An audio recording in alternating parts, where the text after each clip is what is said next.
आदिमानव की उत्पत्ति एवं विकास। पृथ्वी पर मानव की उत्पत्ति प्लेस्टोसीन युग के आरंभ से मानी गई है। इस समय में स्तनपायी प्राणियों जैसे बंदर, हाथी, गाय का भी विकास व उत्पत्ति हुई थी।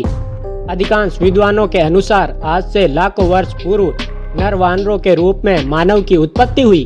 पहले यह नर वानर वृक्षों पर रहते थे, लेकिन समय के साथ यह नर वानर वृक्षों से उतरकर अपने पिछले पैरों पर चलने लगे और पृथ्वी के धरातल को ही अपना निवास स्थान बना लिया और इस तरह मानव कहलाने लगे।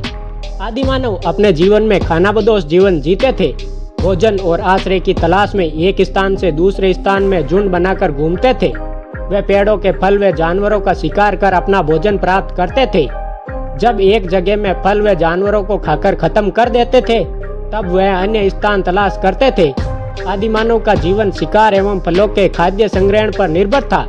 खाद्य संग्रहण करने के कारण यह काल खाद्य संग्रहण काल के रूप में जाना जाता है। पानी के लिए आदि मानव नदियों, तालाबों व झरनों पर निर्भर था। भारत के कई जगहों पर आदि मानव द्वारा प्रयोग किए गए औजार प्राप्त किए गए हैं। आदि मानव शिकार किए गए जानवरों की खाल या पेड़ों की पत्तियों से बने कपड़े पहनता था। आदि मानव जंगलों में रहा करते थे, जहां उन्हें दो चीजों का डर लगा रहता था, एक मौसम का और दूसरा जंगली जानवरों का।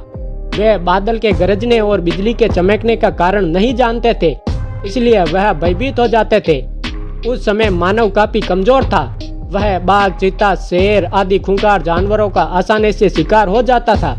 इसलिए इन सब से बचने के लिए वह गुफाओं और पेड़ों में छुपकर अपनी रक्षा करता था। एक समय बाद मानव ने आग की खोज की। यह एक संयोग था।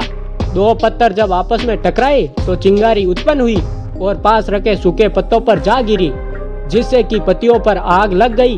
फिर इस आग का प्रयोग मानव जंगली जानवरों को भगाने तथा उनकी रक्षा के लिए करने लगा।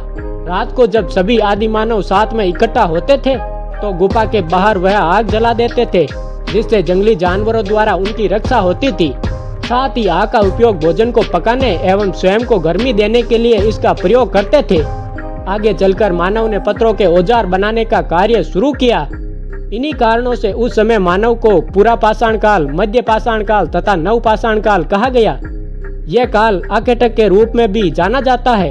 आदि मानव के हथियार भी चकमक पत्थर के बने होते थे, क्योंकि यह कठोर भी थे और धारदार भी होते थे।